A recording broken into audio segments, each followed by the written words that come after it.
The person would tick the tickets that they want, choose a quantity like this. I'm going to add a t-shirt as well, medium size. And you can see it's added up the subtotal, it's calculated the tax, and added the shipping because I selected a t-shirt as well. There are lots of reasons you might need to take payment from an online form. Perhaps you're running an event, or you might have a stall at a market. Whatever it is, I'm going to show you how you can set up a form to take online payments.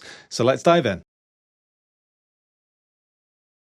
We're going to start by creating a new Google form. We do that by going to forms.new like this, and that's going to create a form from scratch. And this is what a brand new Google form looks like. The first thing I'm going to do is give it a title. So I'm going to call it event booking form. And then I'm going to add just some basic questions here. So I need to ask for someone's name. You see how Google Forms changes the answer type for me. I'm going to make that required. Click the plus on the right-hand side again and put email like this. Make that one required as well. And add a third question for my product by clicking the plus again and put ticket selection like this. And I want this to be a checkbox question so people can select multiple items, and we'll see why in a moment. So I'm going to put early bird as a ticket type here and put a price next to it. I'm going to click the gray text that says add option, put standard, and there's a VIP option as well. Going to add that with the price here too. And I want to give people the opportunity to buy a t-shirt as well. So I'm going to add a t-shirt as an option here with a price next to it. Make that required so I make sure when people submit the form, I'll get all of that information. The problem is that Google Forms doesn't have a pay button. You can't actually take payments built in. So what most people tend to do is this workaround. We go to the settings tab at the top of the screen here and into the presentation section just here. You'll see there's an area that says confirmation message here. I'm going to click edit on here and I can type in my own message. So I might say something like, thank you for your order. We're looking forward to seeing you at the event. Then your place will only be confirmed once payment has been made, probably via PayPal. And then we might include the link that could be something like this. And then people would have to click the link and make manual payment. Obviously, this isn't ideal because there's no automatic maths of the amount they would need to pay. They would need to do that. You're going to have to manually go in the spreadsheet and check whether people have paid and mark it off yourself. The other way you could take payment in Google Form is through add-ons that are made by third parties. But even then, it's still not native functionality. So you would still have manual work involved in signing up for that separate site, adding that to your form, and then managing those payments separately from the form itself. So there's a better way to do that, and it's to use a tool called Jotform. Jotform is another online form builder, but it has payment options and loads of other stuff already built in. If you don't already have a Jotform account, just go to the website and click sign up on the top right. I'm going to log in with my account. And once you're in your account, we're just going to click the create button in the middle, and then we're going to choose form. Jotform has tens of thousands of templates. So you could go and choose one of those, or you can use AI. So let's try that. I'm going to put create an event registration form, which captures basic information and lists all of our ticket types and optional t-shirt as products to buy. Click send, and let's see what Jotform creates for us.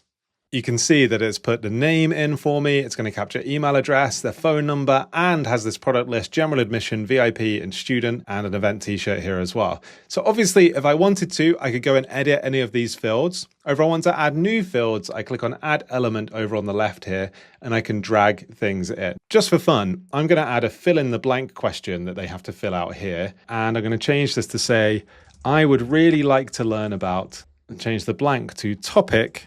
And then for the rest, I'm going to delete it and put at this event. So they'll fill in the blank. This is a question type that isn't available in Google Forms that I think is fun.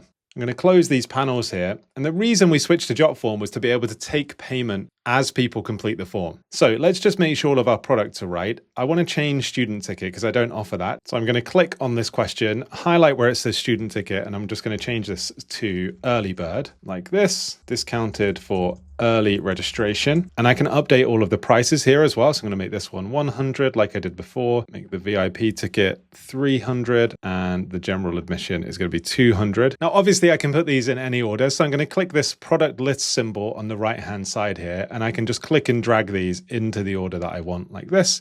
And it's going to update on the form for me. One nice thing you might have noticed is for the t-shirt product, it even has included the size as a variant here. So when you go to edit one of these products, one of the options here under options, you just choose a quantity and a t-shirt size or any other variable that you want to put in. And that means I can limit the quantities for all of the tickets as well. Now back in the product list settings, the other thing that we can account for is tax. So we could enter a base tax rate that needs to be added, for example. I can choose whether some products are exempt, like the t-shirt, for example, might be exempt from tax versus the tickets. And there's even the option, if we capture their location, to charge tax based on their location. So no manual maths needed. The form in Jotform will do it all for you. And next to tax, you can probably see that shipping is an option too. So if you do need to ship something, we can enable shipping, change the charge basis to per product. And then I can say that shipping for t-shirts is going to be $5. And it's just one-off flat fee if they order more than one t-shirt. It's the same shipping price. Obviously, you can add coupons as well if you want to offer discounts. And you can enable invoices so that people get an invoice once they've filled it out. Now I'm going to close this settings panel because before you make this live, you can connect one of your payment providers, any that you like. I mean, pretty much every payment provider seems to be supported in Jotform. All of the common ones like Square and Stripe and PayPal and Braintree and so on. So then the money will automatically be added to your accounts in those apps.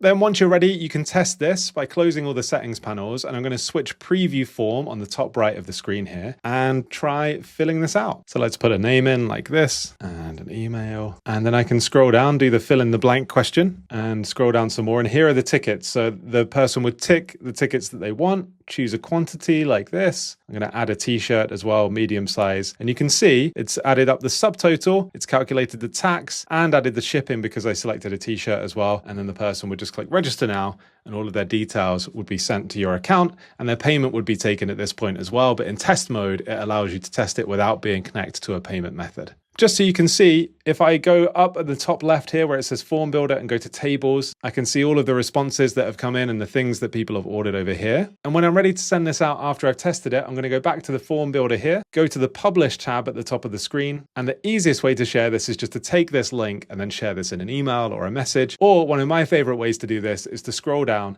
and you can click the QR code button. You could put that QR code on a slide.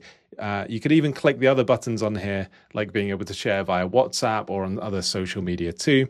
Or over on the left, there are more options like embedding this in a web page of your own. So to summarize, Google Forms is great at creating quick forms, but there is no native payment functionality. So if you want to collect payments, it's probably best to use a tool like Jotform that has that built in, along with lots of other integrations and different question types, like the fill in the blanks that we saw as well. And you get started at the link in the description. I hope this was helpful. Feel free to leave any questions in the comments, give it a like and a subscribe if you enjoyed it, and I'll see you in the next one.